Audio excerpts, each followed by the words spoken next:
अनावश्यक लोगों को गुमराह करने की कोशिश कर रहे हैं राहुल गांधी जी। और मैं स्पष्ट कर देना चाहता हूं कि हरियाणा की जनता के सामने आज मैं अग्निवीर से जुड़े कई भ्रम इन लोगों ने पैदा किए हैं, उसको स्पष्ट करना चाहता हूं आपके एनआई के माध्यम से। दुनिया में जो माहौल है उसको देखते हुए भारतीय सेना में नए और जोशीले जवानों की जरूरत लंबे समय से महसूस की जा रही थी।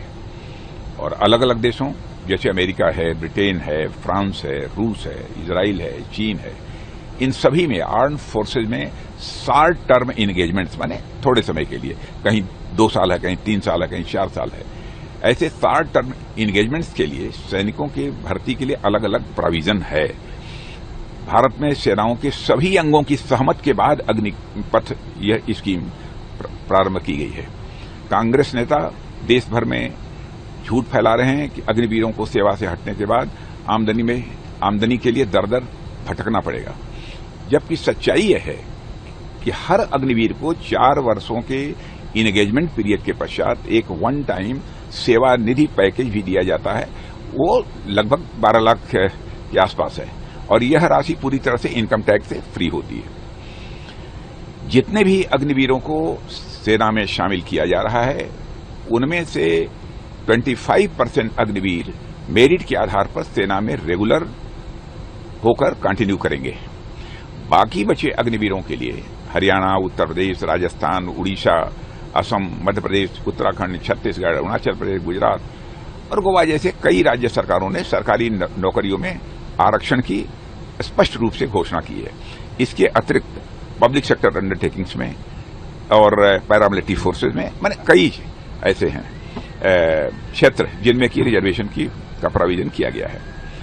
अब इस बार हरियाणा के अग्निवीरों के लिए भाजपा ने अपने संकल्प पत्र में साफ किया है कि हर अग्निवीर को सरकारी नौकरी दी जाएगी और यह साफ बताता है कि यह अग्निवीर ये हम सबके परिवार की तरह हैं।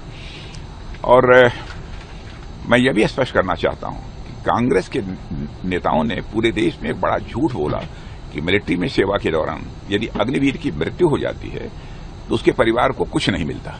सरासर झूठ। यह खड़ा झूठ बोलने का इससे बड़ा उदाहरण मैंने अपने जीवन में नहीं देखा है। यदि किसी अग्निवीर की एक्टिव मिलिट्री सर्विस में दुर्भाग्य से मृत्यु हो जाती है तो उसके परिवार को 1.5 करोड़ रुपए से अधिक की धनराशि दिए जाने का प्राविधान भी किया गया है। और इतना ही नहीं, सेवा निधि पैकेज के अंतर्गत जो लगभग 12 लाख रुपया दिया जाएगा वह दिया जाएगा। इसके अतिरिक्त भी 44 लाख रुपए का एक्स ग्रेशिया पेमेंट है। उसके अतिरिक्त भी 48 लाख ये बैंक के माध्यम से होगा, लेकिन उसमें प्रीमियम नहीं देना होगा।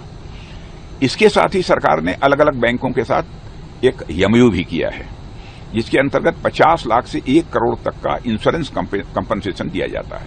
इस इंश्योरेंस के लिए भी अग्निवीरों को प्रीमियम नहीं देना होता है और भारत सरकार जोखिम को कवर करने का काम करती है तथा अपने पब्लिक फंड से बीमा राशि का भुगतान करती है। इसे कांग्रेस कहती है कि यह तो अग्निवीर के खुद के बीमा की राशि है, मगर यह एक्स ग्रेशिया पेमेंट है। 1 पैसा भी प्रीमियम हमारे अग्निवीरों को नहीं देना पड़ता है।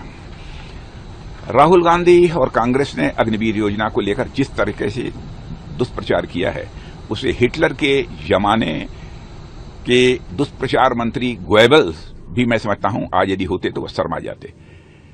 आज गांधी जयंती के दिन हर हरियाणावासी और साथ साथ हर भारतीयवासी को मैं भरोसा देता हूं कि किसी भी अग्निवीर या सैनिक के साथ किसी भी तरीके का अन्याय नहीं होने दिया जाएगा।